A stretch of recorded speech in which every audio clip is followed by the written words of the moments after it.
cái chọnនេះគាត់ធ្វើទៅបានប្រហែលជា3-4ថ្ងៃប៉ុន្តែគាត់ចង់ដូរម៉ូដនិយាយទៅម៉ូដខ្ញុំមួយនេះគាត់លឿនមែនតើហ្មងរឿងដូរម៉ូដមួយសឹងថា3-4ថ្ងៃម្ដងចឹងគាត់មកដល់ខ្ញុំរុះដាស់ពណ៌ចាស់គាត់ចេញធ្វើការសម្អាតអីហើយខ្ញុំលាបជាមួយនឹងពណ៌រាងសាច់ណាខ្ញុំលាបតំណ2ជាន់ព្រោះភ្ញៀវខ្ញុំគាត់ចង់បានពណ៌រាងដិតតិចចឹងពេលដែលខ្ញុំលាបបានគ្រប់ម្រាមអស់ហើយខ្ញុំចាប់ផ្ដើមយកពណ៌ដែលគាត់ចង់បានហ្នឹងមកច្នៃម៉ូដឲ្យគាត់យកបែបចុងតែពណ៌រាងស្រស់ដែរឥឡូវនេះគេចូលចិត្តលេងមួយពណ៌ដិតចឹងណាប៉ុន្តែឃើញស្អាតខ្ញុំយកថ្នាំកញ្ចក់ជែលដែលមានជក់ហ្នឹងមកគូសយកតាមទម្រង់រាងដែលភ្ញៀវស្រឡាញ់ប៉ុន្តែបើបងអត់មានប្រភេទថ្នាំកញ្ចក់មានជក់ដូចខ្ញុំចឹងទេអាចចាក់ថ្នាំកញ្ចក់លើចាន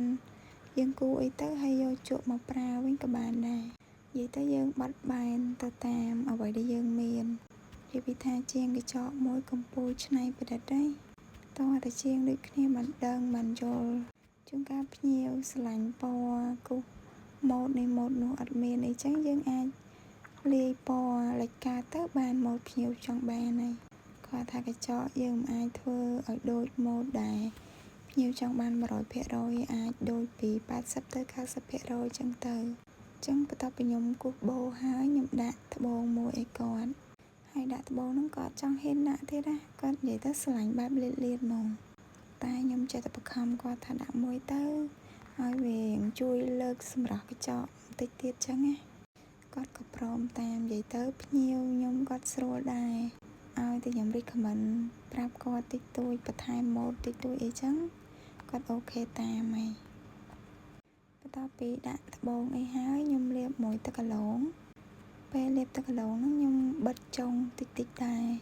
កុំឲ្យកញ្ចក់ហ្នឹងឆាប់ហើបឆាប់លបើកចុងឆាប់លបើកពណ៌អញ្ចឹងណាចឹងកញ្ចក់នេះខ្ញុំធ្វើអត់យូរម៉ានទេប្រហែលជាខ្ទង់កន្លះម៉ោងអីហ្នឹងឯងប៉ុន្តែមេដៃគាត់យករៀងខ្លីដោយសារគាត់ថាគាត់ស្រួលចុចទូរស័ព្ទចឹងបើបងមើលទៅឃើញកញ្ចក់ហ្នឹងហេតុអីបានកញ្ចក់មេដៃខ្លីជាងគេគឺហេតុផលនៅត្រង់ហ្នឹងឯងចឹងកញ្ចក់យើងហើយអរគុណបងដែលបានមើលដល់ចប់កុំភ្លេចចុច follow ម្នាក់មួយផងណាអរគុណបាយបាយ